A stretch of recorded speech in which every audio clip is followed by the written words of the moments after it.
Lord, make me an instrument of your peace. Where there's hatred, let me sow love. Where there's injury, pardon. Where there's doubt, faith. Where there's despair, hope. Where there's darkness, light. Where there's sadness, joy. O divine Master, grant that I may not so much seek to be consoled as to console, to be understood as to understand, to be loved as to love. For it's in giving that we receive. It's in pardoning that we are pardoned. And it's in dying that we're born to eternal life.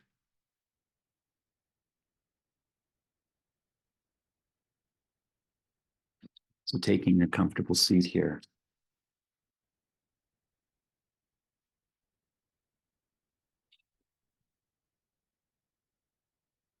getting into that receptive position, feet flat on the floor. Straightening the back.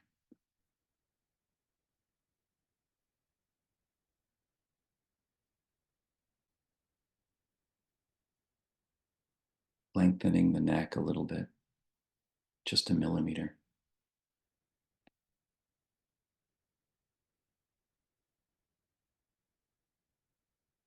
Softening the shoulders, softening the heart.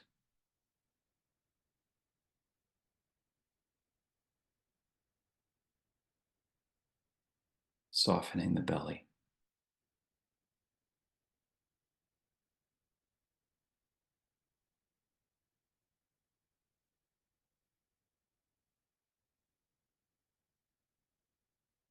We talk about taking our armor off and our defendedness.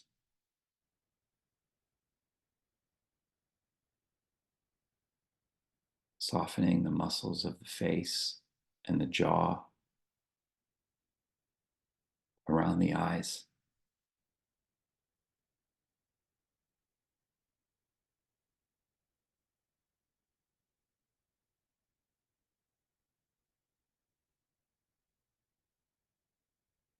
And we physically feel as if a channel is being created.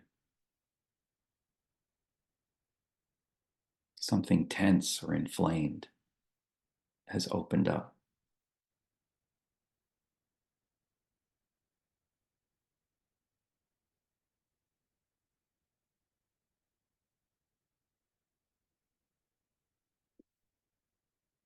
The question in this poem is opened for what to come through?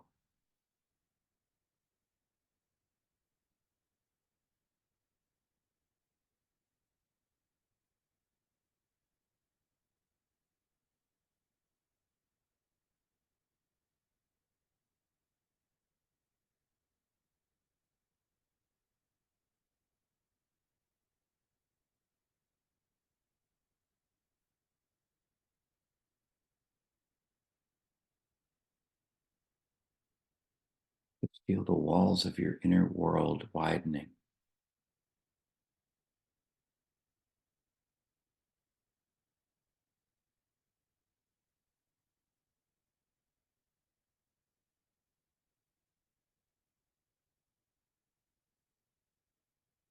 Mm. 4 counts in.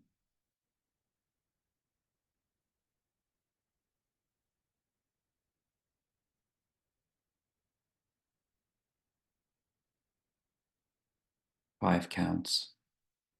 Breathing out.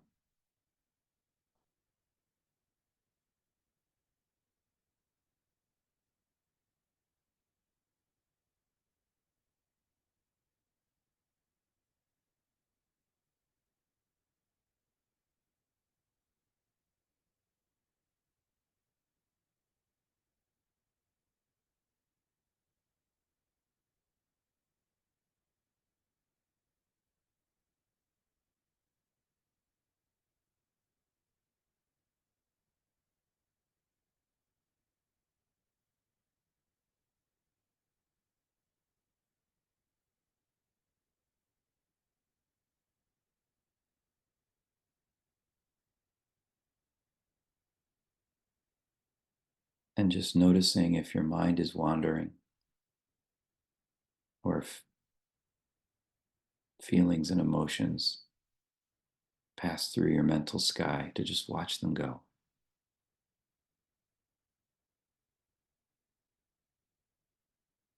And rather than judge yourself, to know that that's the point of the meditation, to just notice as these things pass through the mental sky.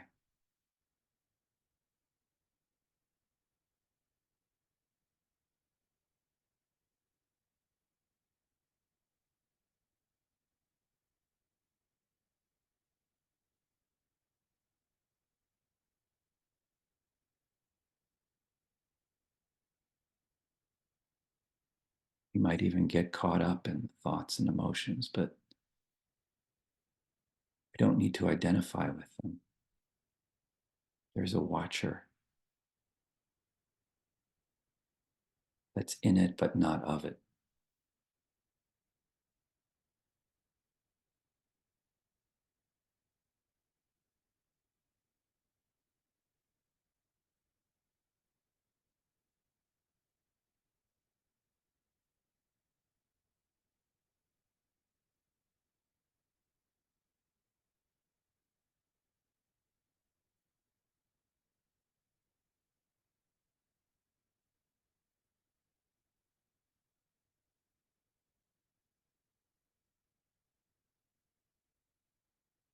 And just relaxing everything again, the face, the jaw,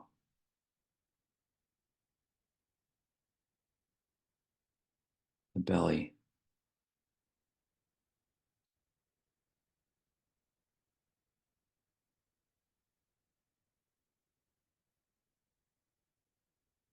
removing all the armor from the heart.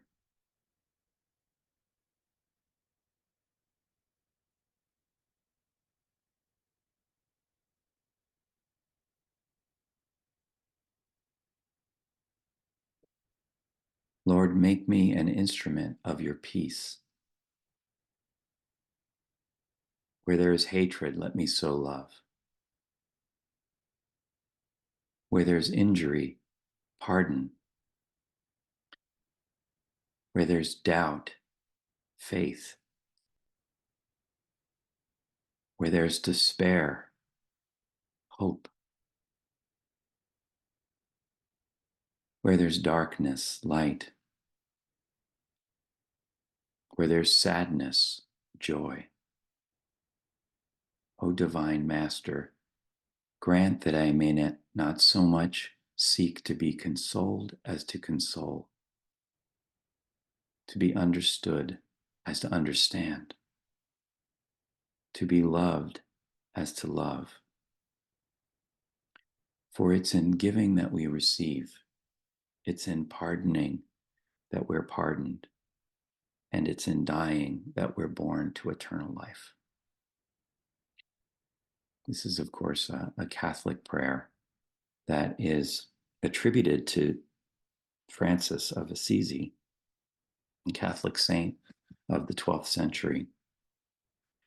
But it was actually written only a little over 100 years ago by a French priest around 1912, Esther Bouguerel. And then it became very well known when World War I broke out in France.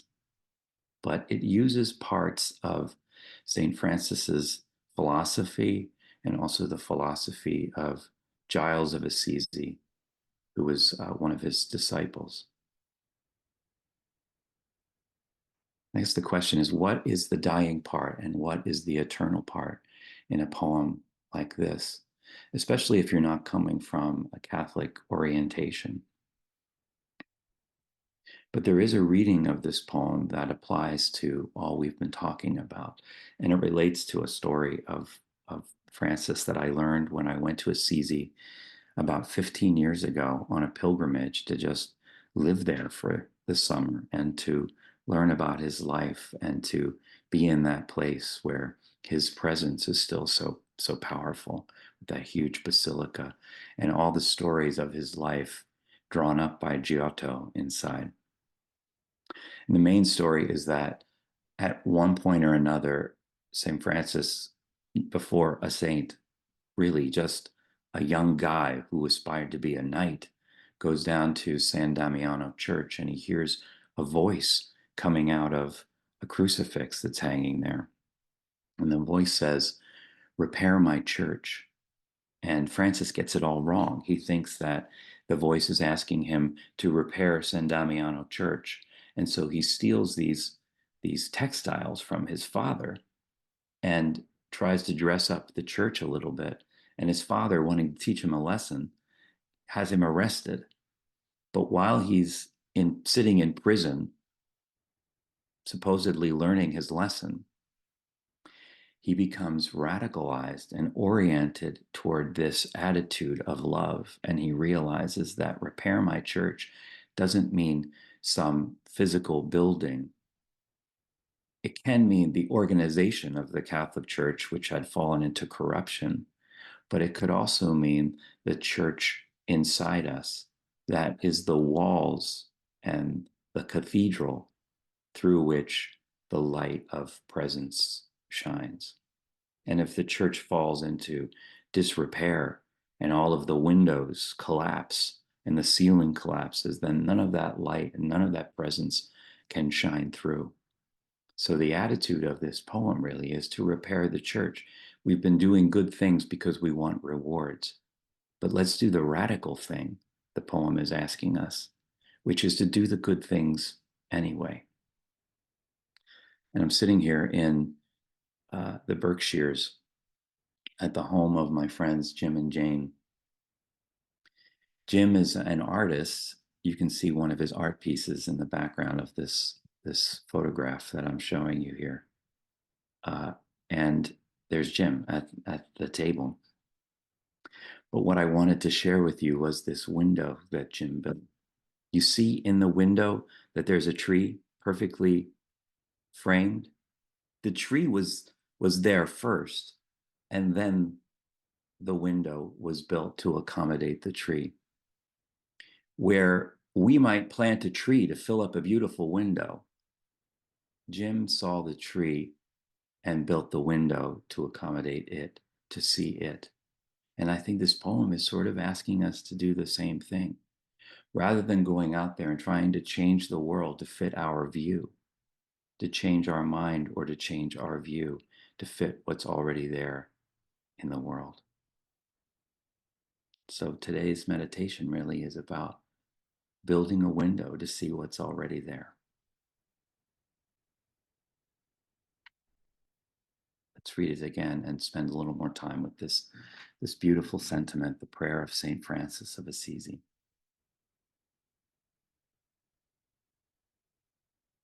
Lord, make me an instrument of your peace.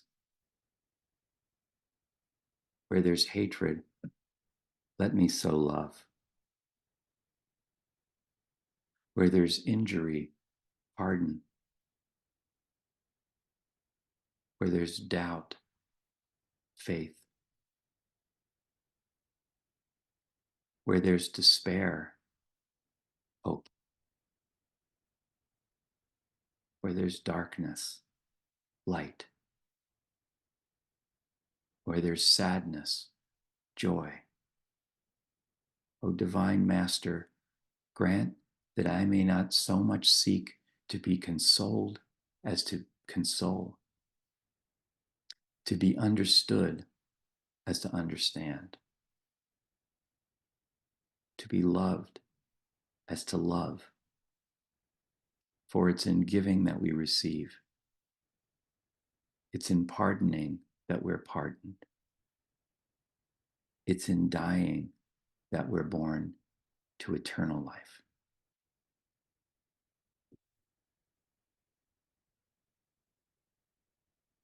Getting back into the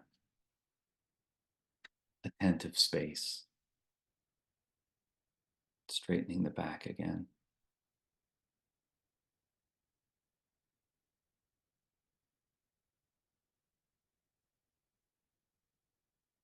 Feet flat.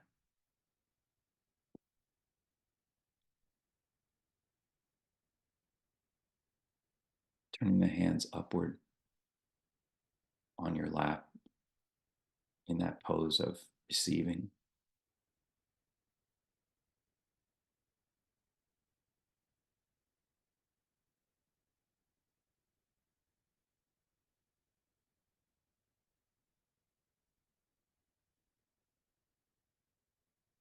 And then the shoulders soften.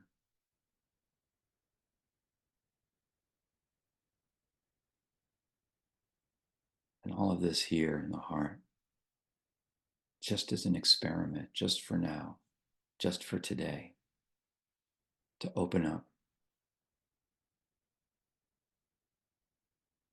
not being afraid of being taken advantage of,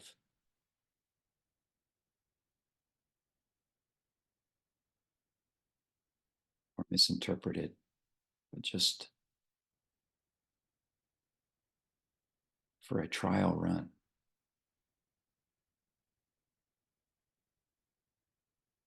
To feel what it's like to be a channel for peace.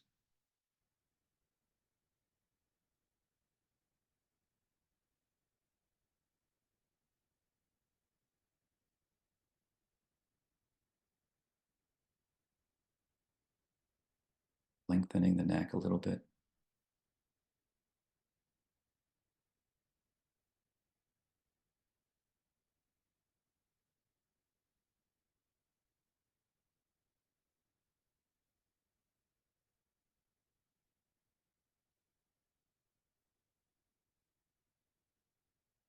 Softening the muscles of the face.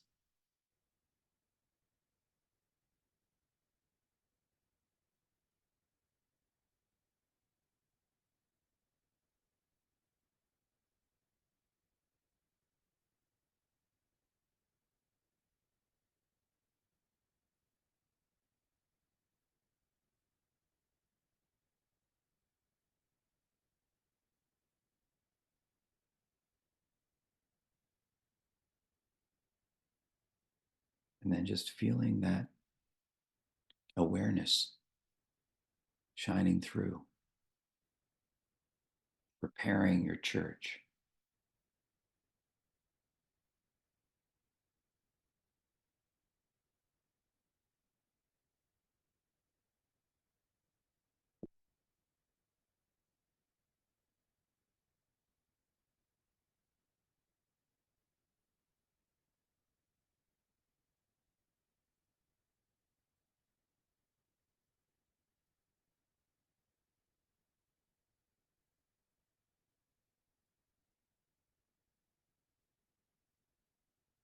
You notice your mind racing once again.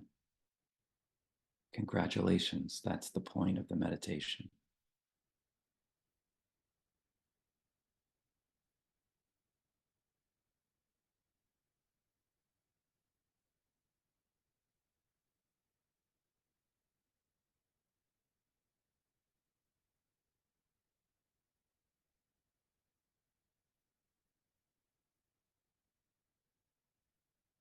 Thich Nhat Hanh calls this the ecology of mind, where everything comes alive through deep looking. There's a tree everywhere we build a window. There's a tree everywhere we build a window.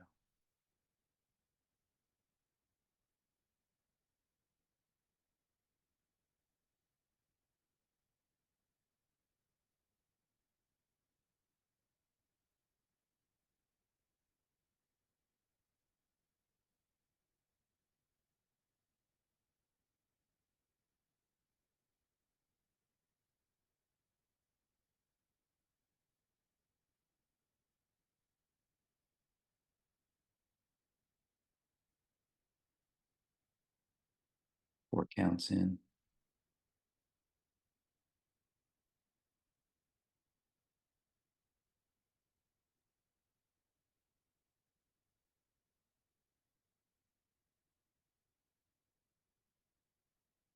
And then 5 counts out.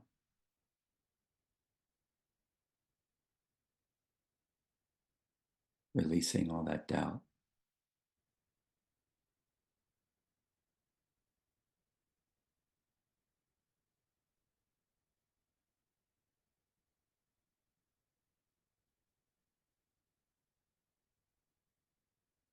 Counts in.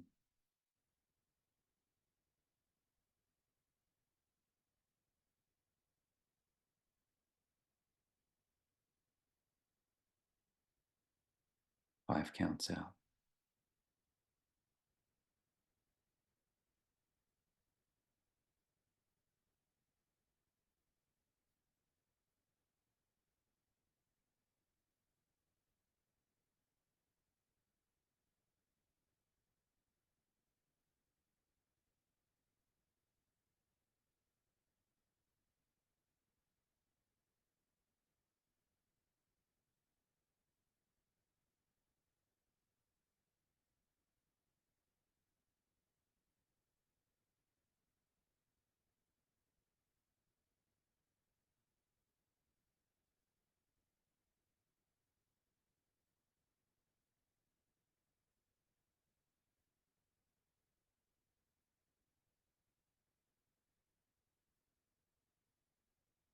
What's the window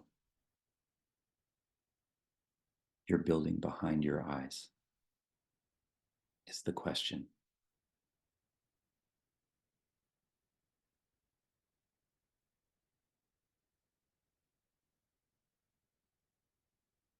In what ways are you already building it in your life? How can you expand on that?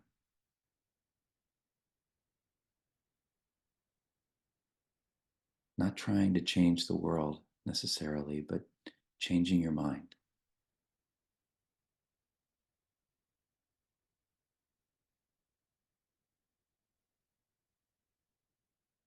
How are you opening your heart, repairing your church at a time when the bad news is everywhere?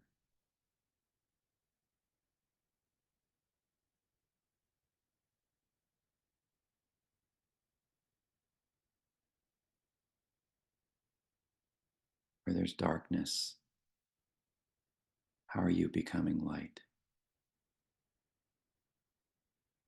Where there's war, how are you walking peace?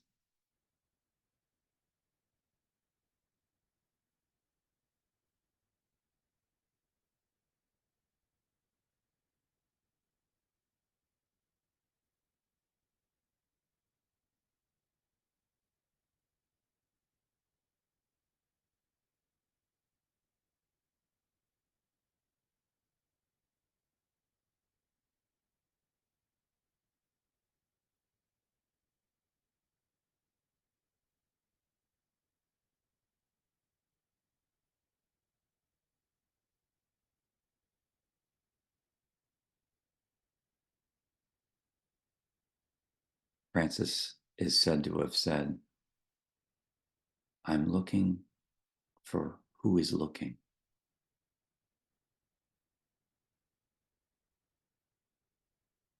I'm looking for who is looking.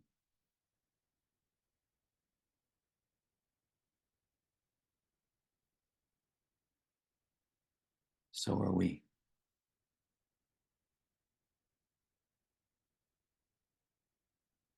Rilke's Swan, the Regal Watcher, Emily Dickinson's slant of light, that presence that enters the room when it comes. The landscape listens, shadows hold their breath. That regal presence. I'm looking for who is looking. That noble watcher in me.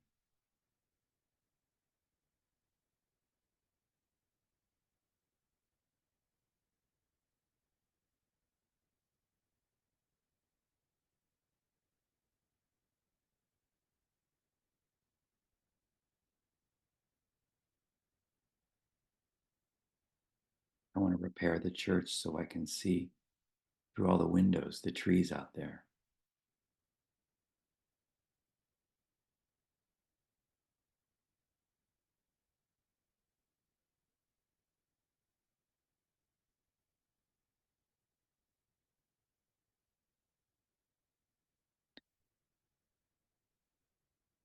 And then this from the Book of Privy Counseling.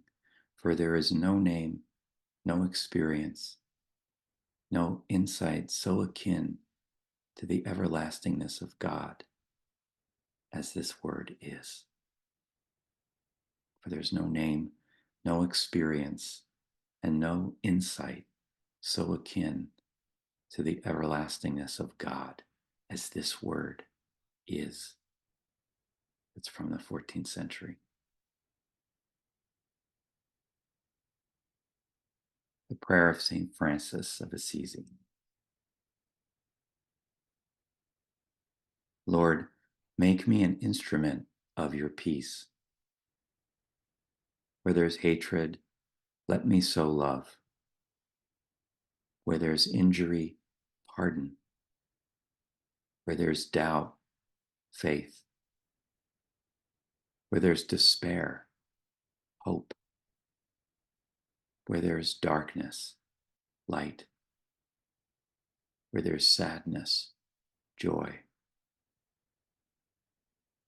O divine Master, grant that I may not so much seek to be consoled as to console, to be understood as to understand, to be loved as to love.